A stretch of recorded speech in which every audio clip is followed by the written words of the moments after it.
Good morning, students. Today I am going to teach you kinds of noun.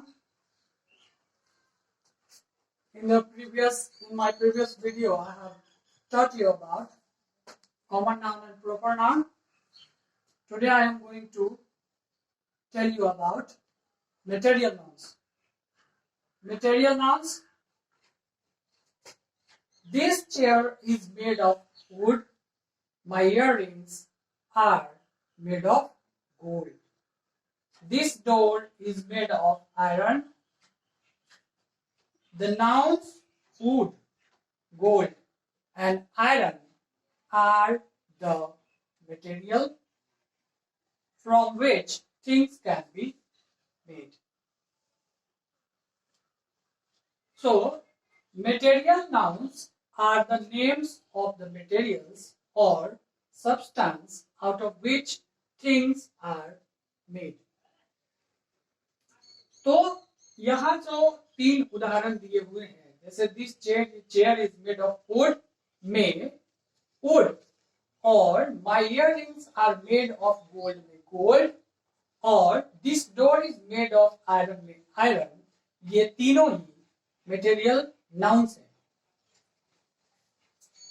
क्योंकि material nouns are the name of materials और substance out of which things are made. Material nouns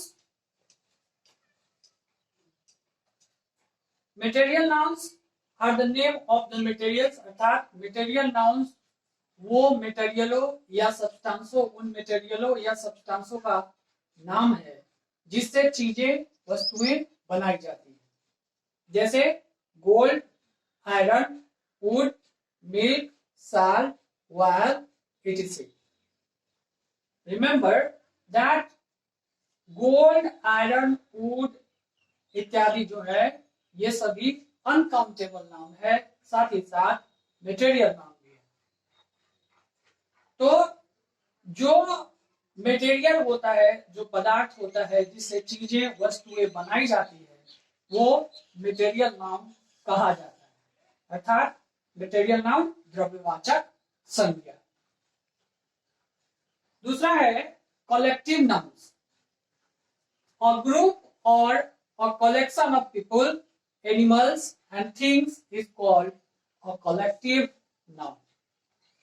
A group or a collection of people, याद रखें, एक group या लोगों का एक समूह, जानवरों का समूह, चीजों का समूह जो है वो कलेक्टिव नाउन कहलाता है।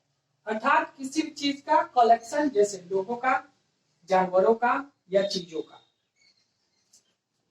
For example, a crowd of people, लोगों का एक झुंड। अ हर्ड ऑफ कैटल, जानवरों का एक झुंड। अ फ्लॉक ऑफ बर्ड्स, अर्थात चिड़ियों का एक झुंड। तो कोई भी चीज जब एक समूह में होता है, जैसा कि नाम ही है इसका, कलेक्टिव नाउन, अर्थात समूहवाचक संज्ञा।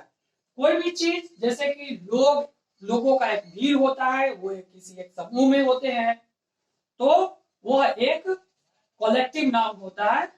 जैसे देखें, क्राउड ऑफ पीपल, इसका नाम जो है वो है समूहवाचक संज्ञा, अर्थात जिससे किसी समूह का बोध होता है।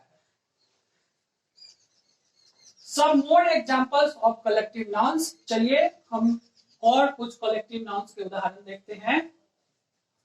At first, animals in group, देखें, a pride of lions, लायनों का, सिंहों का जो एक झुंड होता है उसे हम a pride of lions कहते हैं। तो आप देखें, a school of whales, dolphins, dolphins जो मछलियां होती हैं, जो whales होते हैं, उनका जो एक ग्रुप होता है उसे हम a school of whales या फिर dolphins कहते हैं।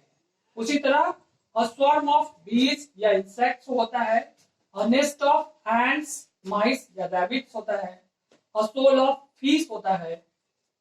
people in group, जब लोग ग्रुप में होते हैं उन्हें हम किन नामों से बुलाते हैं? जैसे देखिए, an army of soldiers, सैनिकों की एक टुकड़ी होती है, उसे हम आर्मी बोलते हैं। तो सैनिकों की एक टुकड़ी को हम an army of soldiers।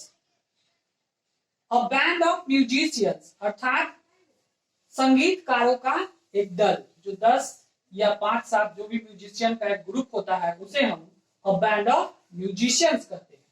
A team of players होता है, खिलाड़ियों का एक दल। अ गैंग ऑफ थीव्स होता है।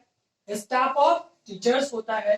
और चीजें वस्तुएं जब ग्रुप में होती है तो हम क्या करते हैं, देखिए अ बंच ऑफ बनानाज या ग्रेप्स होता है, अर्थात अंगूरों का एक गुच्छा या फिर केले का। अ पैक ऑफ कार्ड्स होता है। अ रो ऑफ हाउसेस होता है। अ गैलेक्सी ऑफ स्टार्स होता है। अ हीप या पाइल ऑफ रबिश होता है। और याद रखिए कि ये जो भी कलेक्टिव नाउन्स है उनके साथ हमेशा सिंगुलर वर्ब आता है, अर्थात ईच, हैज या फिर ईच, हैज या फिर वाज आता है।